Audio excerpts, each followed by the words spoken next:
You want to be a freelancer. I want to help you be a freelancer. It's a win-win situation, but we have 3 problems. Problem 1, to be a freelancer, you need clients. Problem 2, trying to land your first clients is super overwhelming and intimidating. There's way too much distracting info out there about niching, about pricing, about where to find clients, about target clients, about branding, about needing to have a website. You don't need to have a website. And problem 3, because it's all so overwhelming and intimidating, you don't end up taking action. And taking the right action is really the only ingredient you need to get paid as a freelancer. So I want to help you take the right actions. I want to help you land a client, and I want to help you do it this weekend. So I made a step-by-step plan, because that's my answer to everything in life, to help you get that client this weekend.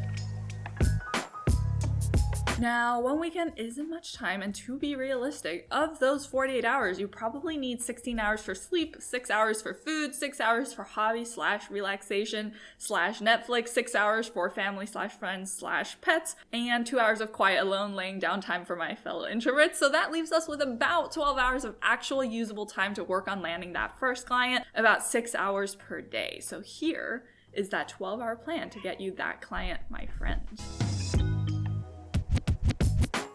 Now, your first task in this plan is I want you to pick a target client group from this list that I'm going to put on the screen. And yes, you can pick something that's not on the screen, but I'm giving you these ideas to speed things along because, again, we don't have much time. So pick whatever you're most familiar with, ideally something you're passionate about. Picking should take you maximum 10 minutes. I'm not allowing you to overthink this. Remember, you can always change this later. We're just trying to take action to move things along. All right, done?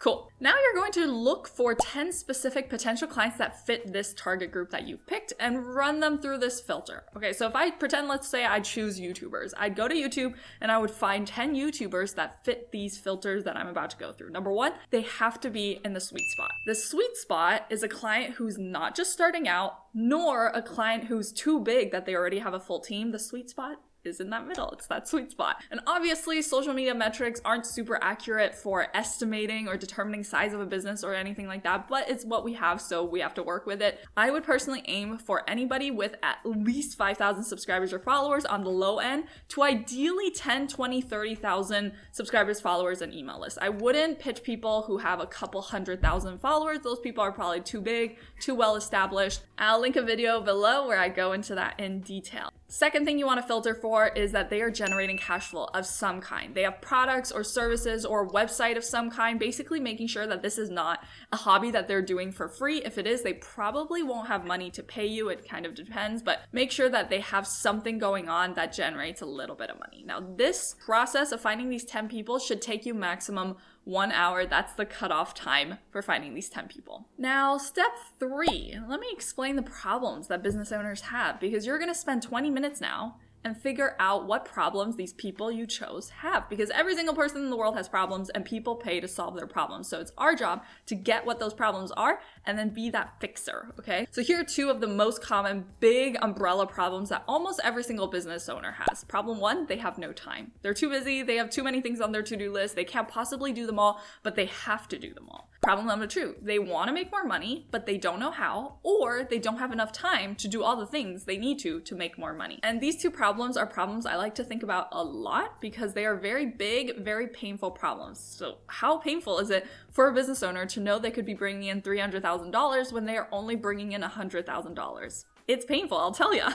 So the more frustrating the problem is, and the more a business owner recognizes that that's their problem, the more likely they're willing to pay money to fix it. And here's the trick. If you don't have experience, if you have no skills, first of all, that's normal. We all start there. So help them solve problem 1, problem of them not having any time. You don't need experience or skills to help a business owner with their emails or with Canva graphics or with uploading things to social media or uploading blog posts. I've done all of those things, right? And side tip also, if you have no experience and no skills, begin learning skills now. Making your skill set more valuable, solving bigger problems for clients is the best way to make cash money. Now, if you have great skills, if you have experience in something, copywriting, design, marketing strategy, business management, aka all things that help a business owner save time and make more money strategically, then that's incredible. Offer that because you'll have more competitive advantage, you can charge more, all that good stuff, okay? So are you solving for getting a client back their time by taking small things off their plate? Or are you helping a client save time and make more money because you have some specific experience that's strategic that can help them elevate whatever they're doing in their business? Make sure you know the problem that you're solving. solving. All right, now step 4 is to find a solution to match that problem, right? We have to be the fixer of that problem. So take 30 minutes and figure out what's the solution to this problem that you've chosen. And more specifically, what can you do to offer a solution to this problem? If you have skills, again, just offer those skills, especially if they're high value skills. Make sure they tie to the client's problem and the context of their business goals. So here's an example. Let's say you are a great copywriter, you have great copywriting skills. You're helping a client essentially save time because they don't have time to write copy, and make more money because you know how to increase their conversion rates on their sales page, right? If you are a business manager like I was, then you're helping clients save time because they don't have to then manage their projects or teams. You're helping them make more money because everything is running way more efficiently. The team, the projects, things are getting done much faster, which means the business has more products out there making money. And bonus, you're also helping the business owner get their energy back, which is the most precious resource to advanced business owners. So kind of see how we are relating our solution to their problems. It's not really just I offer business management, it's I offer business management and here's how it fixes that problem that you have. Now, if you don't have skills, offer that time like we talked about.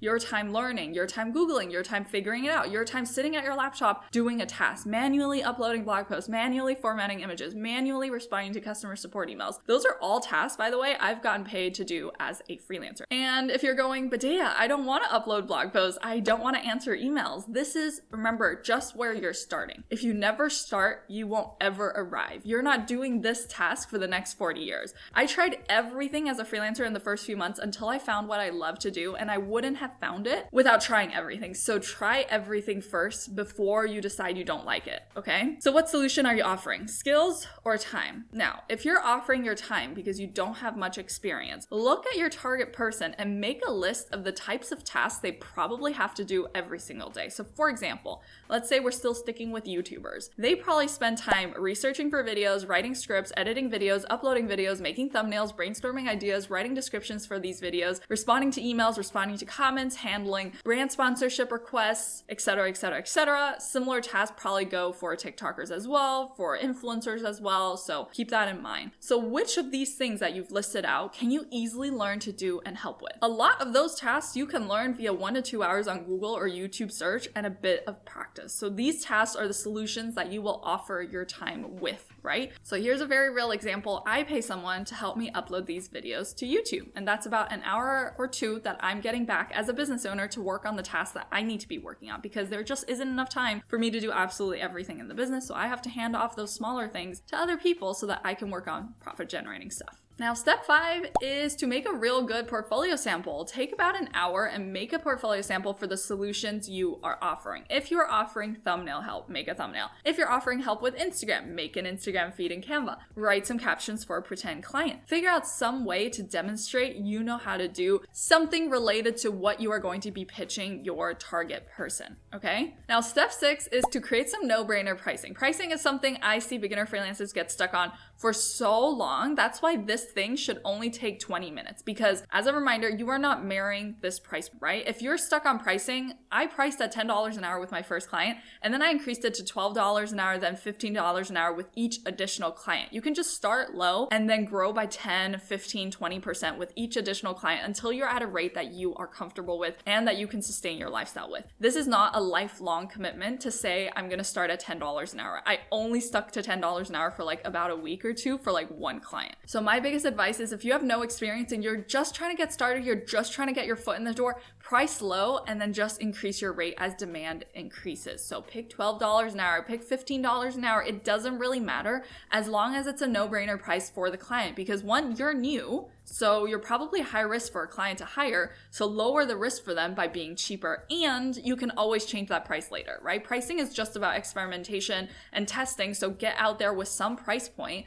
ideally lower than you think, so that you can get the ball rolling. If you get out there with too high of a price point, you might price out cool clients or cool opportunities because it's too risky to give a beginner the chance for $50 an hour, if that makes sense. Okay, step 7. Okay, so this is a step that most people won't do because it's the most intimidating step of all, and it's the most important step if you want to land your first clients, and that is to get in front of your target person over and over and over and over and over and over again. We really underestimate underestimate how often we have to get in front of the right people. Whether that is with cold pitching via emails, whether that is sending them a voice message via Instagram, whether that is going into their store physically and talking to them, whether that's networking at an event, whether that's joining freelancing platforms and applying to gigs over and over again. And real talk, reality check here is when you first begin, you will not land even close to 100% of the people you talk to. So let's say you have a 10% conversion rate when you first begin. That means of the 100 people you talk to,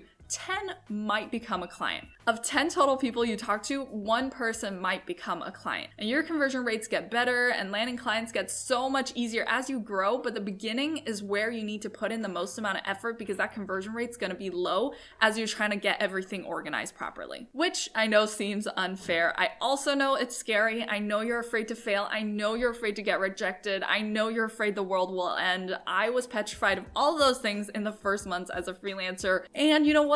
All the people that you admire who have accomplished all the coolest things, I guarantee that they felt the exact same. But the difference is they did it anyway. And I can only tell you that I was 100% convinced I couldn't earn $100 as a freelancer. Then I did. Then I was convinced I couldn't earn $1,000 as a freelancer. Then I did. And I was convinced I couldn't make freelancing my full-time thing. Then I did.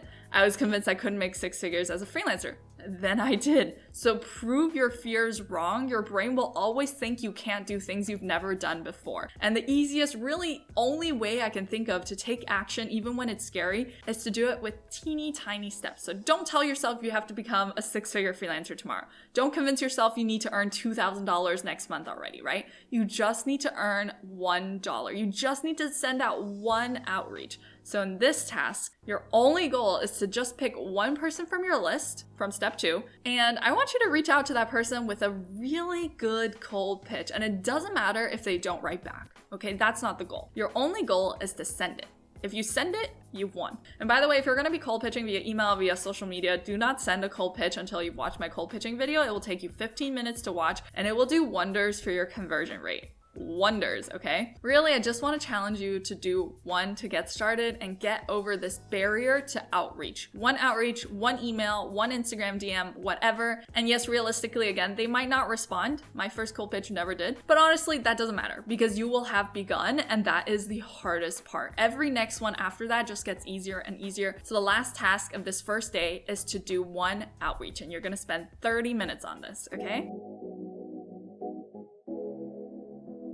Welcome to day 2, my friend. I can't believe you made it here. This is awesome. So we have about 8 hours-ish left for day 2. And you guessed it. For those 8 hours, your only goal is to try to get $1 into your freelance business. I'm challenging you to get out there and earn $1 as a freelancer. And to do that, you'll need to get in front of the rest of the 10 people you picked in step 2 and probably a few more people. Maybe people you know on LinkedIn, maybe an old boss, maybe an old colleague, maybe your aunt's friend who owns an Etsy shop, maybe someone from school. It doesn't matter. Just get out there and make contact with people who could be a potential target client. Pick the outreach method that feels the least intimidating or scary to you. So let's say that you decide you want to cold pitch via Instagram. Then to create a good cold pitch, I think you should be spending about 20 to 30 minutes per person to do proper research and making it a good pitch. So with those 8 hours, you can probably do about 16 to 24 outreaches in total. Now, step by step, yesterday you already did your first, so now you can do your second outreach, then a third, and I promise it will get easier and easier. And really, again, the goal of all of this is just to try to earn your first $1, because your first $1 is where it all begins. Everyone starts with their first $1. That first $1 changed my entire life. And please keep me updated because that would make my life. Tell me in the comments what you're doing and how it's going. And now this is a bonus for any of you who made it this far in the video, just for you guys. If you have sent at least 20 great cold pitches following my cold pitch video that I'm going to link below, and you've sent them to sweet spot clients according to my who to pitch video, and you have not heard a single thing back, then send me your cold pitch via the form below if you're open to me critiquing it in a future video and giving you feedback in a video. I don't know how many submissions I will get, so I may not be able to critique all of them, but I will try my best to critique a few and help you troubleshoot what could potentially be going wrong. But of course, only submit it if you're comfortable with it being shown in a video in the future. All right, and please watch my cold pitching series next because it's relevant no matter how you're going to be reaching out to clients. I share how to cold pitch step by step, how to find who to cold pitch, and real examples of cold pitches that have landed real clients that you can learn from. So here's the first video of that series. And as always, thanks so much for watching, and I'll catch you hopefully in the next one. Okay, bye.